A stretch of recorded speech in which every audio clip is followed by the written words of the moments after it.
Bismillahirrahmanirrahim. Alhamdulillahirabbil alamin wassalatu wassalamu ala asrofil anbiya wal mursalin sayyidina lana Muhammadin wa ala alihi wa sahbihi ajma'in. Amma ba'du. Qala al-musannif rahimahullah wa nafa'ana bi wa atalallahu fi umri fi sihatin wa afiyah. Kita akan lanjutkan kajian kitab Syarah Hadis Jibril, yaitu yang bernama Hidayatul Talibin fi Bayan Muhammadiddin lil Allama Ad-Da'i ilallah Habib Zain bin Ibrahim bin Sumit Ba'alawi Al-Hasani, yang mana di rukun agama Islam yang ketiga adalah al-ihsan. Kita sudah membaca tentang al-ihsan, yaitu tentang ilmu tasawuf, dan kita memasuki tentang akhlak yang terpuji yang diringkas oleh Imam Ghazali ada 10, yaitu tobat, takut dan pengharapkan kepada Allah, zuhud, sabar, syukur, ikhlas, tawakal, mahabbah, ridha, dan ingat mati. Dan alhamdulillah kita sudah baca yang pertama, yaitu tentang tobat, syarat tobat, dan lain sebagainya yang berhubungan dengan tobat. Dan kita akan lanjutkan akhlak yang kedua, akhlak terpuji yang kedua, yaitu al-khauf war raja. Al-khauf war raja yaitu rasa takut kepada Allah Subhanahu wa ta'ala, dan ar-raja mengharap ridha Allah Subhanahu wa ta'ala. Ini dua sifat harus seimbang, harus kita miliki, ya, agar hidup tidak sembarangan. Al-khauf huwa yaitu ma'rifatul qalbi bi jalalillahi wa ghahrihi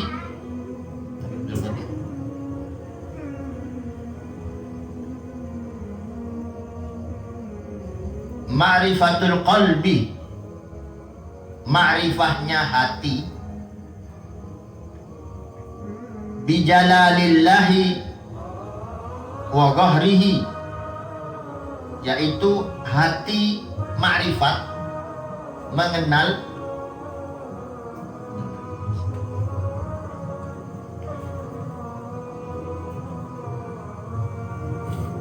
tentang keagungan Allah Subhanahu wa ta'ala, wa qahrihi wa syadidi iqabi wa alimi adabi, tentang kemahakuasaan Allah, tentang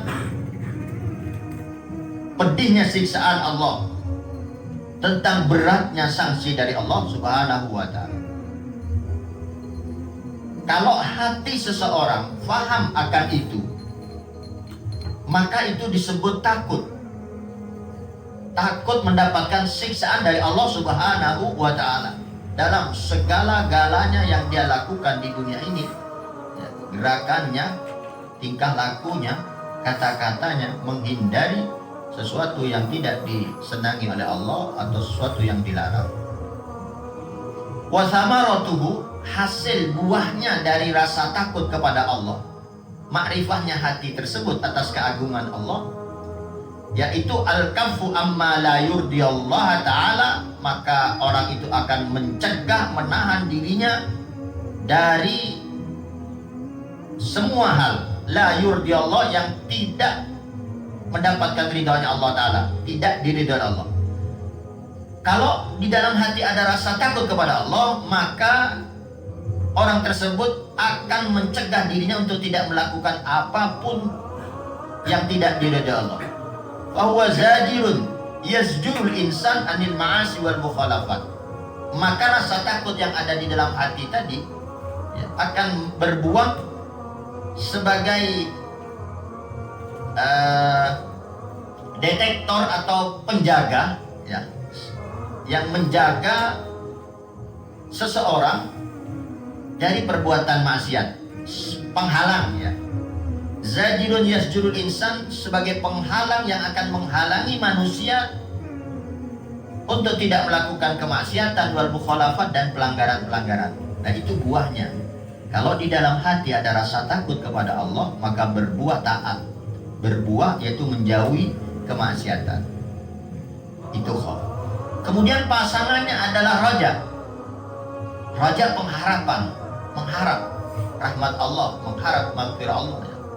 Ar-raja huwa adh-dhannul jamil fillahi bisababi ma'rifatil qalbi, yaitu prasangka yang baik, prasangka yang bagus fillah, tentang Allah Subhanahu wa taala. Jadi senantiasa berprasangka baik pada Allah Subhanahu wa taala. Bisababi ma'rifatil qalbi, yang itu adalah disebabkan oleh ma'rifatnya hati. Hatinya ma'rifah, bisaati rahmatillah, atas keluasan rahmat kasih sayangnya Allah, wa azimi lutfihi wa rufati, dan keagungan kelemah lembutannya Allah Subhanahu wa ta'ala. Jadi di dalam hati ini ada prasangka yang baik terhadap Allah Subhanahu wa ta'ala, atas keluasan rahmatnya Allah Subhanahu wa ta'ala, atas keluasan dan keagungan lemah lembutnya Allah Subhanahu wa ta'ala. Wa thamaratuhu, buah hasil positifnya dari rasa raja di dalam hati seseorang adalah alhamlu alal amali bis shalihat, yaitu menjalani beban amal-amal soleh, membawa dirinya untuk senantiasa beramal-amal soleh, selalu akan menggiring orang tersebut, membimbing orang tersebut untuk melakukan kebaikan-kebaikan. Itu kalau di dalam hatinya ada raja. Fa huwa qaidun yaqudul 'abda ila ta'at wal muwafaqat.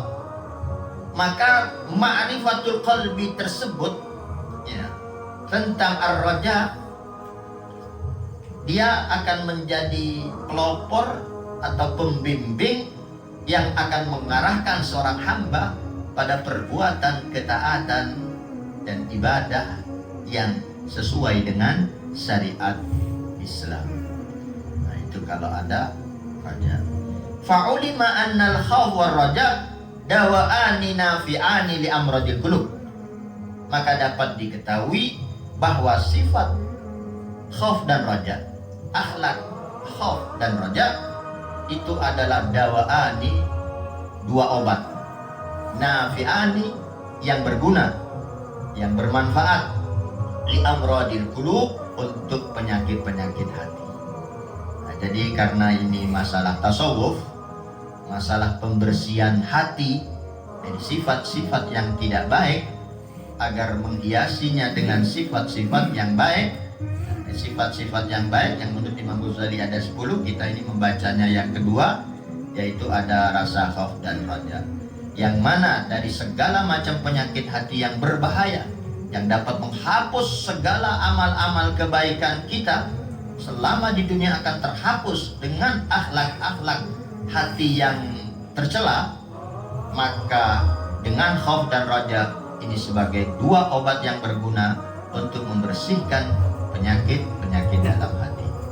Kal amni min makrillah wal ya'si min rahmati. Salah satu contohnya yang berbahaya dalam hati adalah al-amni min makrillah, merasa aman dari makarnya Allah Subhanahu wa ta'ala. Merasa aman siasatnya Allah yang ada di muka bumi atau yang ada dalam kehidupan kita. Itu berbahaya. Orang merasa aman, tidak ada rasa takut, itu sangat berbahaya. Aman, saya akan mati husnul khotimah. Ini sangat berbahaya. Itu sudah tanda-tanda orang itu tidak akan husnul khotimah. Na'udzubillah min dzalik. Oh aman, saya tidak akan maksiat, saya tidak akan melakukan kemungkaran. Apapun cobaan yang ada, gangguan yang ada, kondisi lingkungan saya aman, tidak akan berubah. Itu sangat berbahaya.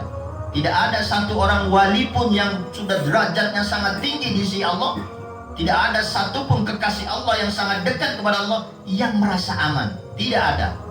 Karena merasa aman itu penyakit hati yang sangat berbahaya yang akan menjerumuskan orang kepada su'ul khotimah, naudzubillah min dzalik. Maka dengan rasa khauf akan hilang rasa aman tersebut. Kemudian wal ya'si min rahmatillah, contohnya min rahmati, putus asa dari rahmat Allah. Sehingga banyak orang melakukan hal-hal yang sangat tidak baik. Bahkan ada yang bunuh diri. Karena apa? Karena putus asa. Putus asa dilarang dalam Islam. Tidak boleh putus asa. Harus terus berjuang. Selama masih ada nafas, masih ada ruh dalam jiwa kita, dalam diri kita, lakukan kebaikan, lakukan perubahan secepat mungkin, sedikit demi sedikit, sehingga menjadi perubahan yang baik secara menyeluruh. Gak boleh putus asa, apalagi bunuh diri, mati kafir, naudzubillah min dzalik. Maka dengan roja, dengan sifat roja yang ada dalam hati kita, bahwa rahmat Allah itu luas, bahwa Allah Maha Pengampun, maka hendaknya senantiasa berharap agar Allah mengampuni dosa-dosa kita. Hendaknya berharap bahwa Allah masih akan memberikan yang terbaik untuk kita. Jadi jangan putus asa. Nah ini, kalau ada khauf dan roja, maka rasa aman dari makar Allah itu akan hilang. Rasa putus asa dari rahmat Allah itu akan hilang. Wa huma min kaba'irid dzunub, yang mana rasa aman dari makar Allah dan putus asa dari rahmat Allah, dua-duanya dosa besar. Nah, itu dosa besar. Jadi tidak boleh ya. Maka harus ada al-khauf war raja, harus ada rasa takut dan sekaligus rasa roja. Roja saja jangan, khauf saja ya kurang baik. Jadi harus ada khauf dan ada roja agar sempurna. Usahakan seimbang antara khauf dan roja. Ya khaufnya maksimal, rojanya juga maksimal. Jangan husnudzon saja ya, tapi ada harus rasa takut dengan cara menghindari kemaksiatan. Nah, kemudian dengan melakukan amal-amal yang sebagaimana kita dengarkan ceritanya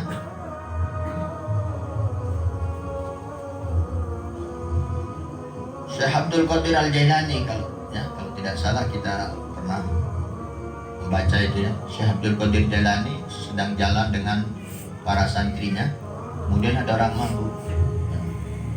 Kemudian beliau dicegat sama orang mabuk, dan orang mabuk itu bertanya, "Aqadirun, apakah mampu?" Jawab iya. Tanya lagi, "Apakah mampu?" Dijawab iya. Ketiga kali ditanya apakah mampu, nah, itu Syekh Abdul Qadir Al-Jailani kemudian nangis dan bersujud tersungkur ke muka bumi. Lalu seorang santrinya bertanya, "Kenapa engkau melakukan ini?" Apa yang ditanya orang itu? Apakah mampu? Dijawab iya. 2 kali jawab mampu, iya. 3 kali jawab mampu, iya, malah beliau nangis dan tersungkur. Pada seorang alim, ulama besar, seorang wali yang kita kenal, sultan aulia, rajanya para wali di zaman ini. Apa yang ditanyakan? Jadi ini orang mabuk nanya, "Bisakah saya tobat? Kalau tobat diterima?" Iya, bisa. Apakah Allah mampu gitu? Pertanyaannya, apakah Allah mampu merubah saya? Menerima tobat saya, istighfar? Iya. Kedua, apakah Allah mampu merubah saya jadi orang baik seperti engkau? Iya, mampu. Jawab iya. Memang bisa. Ya. Ketiga, apakah bisa, apakah mampu Allah merubah engkau seperti aku? Iya, mampu. Lah itu yang membuat takut. Jadi gemeter sampai tersungkur dari takutnya kepada Allah Subhanahu wa taala. Di para wali besar takut. Karena jawabannya memang mampu membuat orang maksiat istighfar tobat, kemudian diterima istighfar tobatnya. Allah mampu. Allah Maha Kuasa. Begitu juga kalau ada orang jelek, ahli maksiat, terus dirubah jadi orang baik, Allah mampu? Mampu. Nah terus kalau ada orang baik, soleh, ahli ibadah, dirubah jadi ahli maksiat, mampu. Lah itu yang ditakutkan.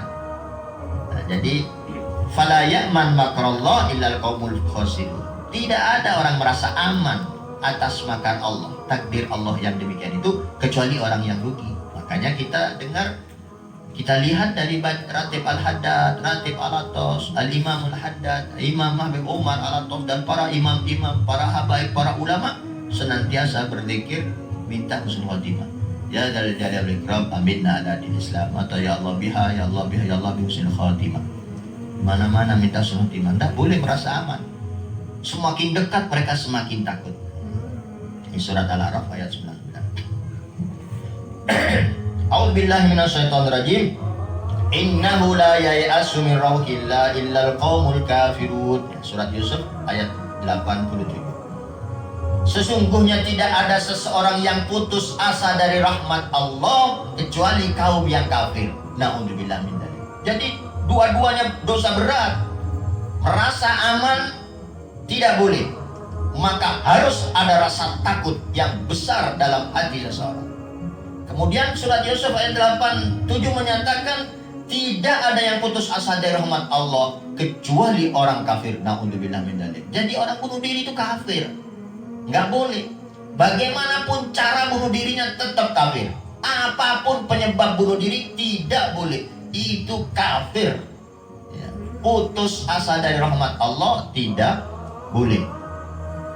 Ini dosa besar. Maka harus ada apa? Harus ada roja. Jadi harus ada roja. Nah, bagaimana? Ya kalau bisa khauf dan roja seimbang. Kecuali nanti ada kondisi-kondisi tertentu, yaitu orang yang biasa maksiat harus besar khaufnya, nggak usah dikasih roja. Ya. Tapi orang-orang yang sudah nggak karuan, yang sudah jauh dari jalan Allah, jauh dari syariat, apalagi orang yang putus asa atau hampir putus asa, kasih roja. Itu pengobatannya begitu.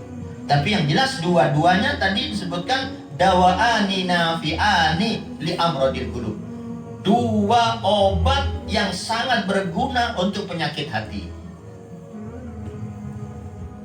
Wa fil hadisil qudsi anillah tabaraka ta'ala qala, di dalam hadis qudsi yang mana Allah Subhanahu wa taala berfirman, Nabi Muhammad SAW bersabda, wa izzati wa jalali la ajma' ala abdi khaufain wa la amnain.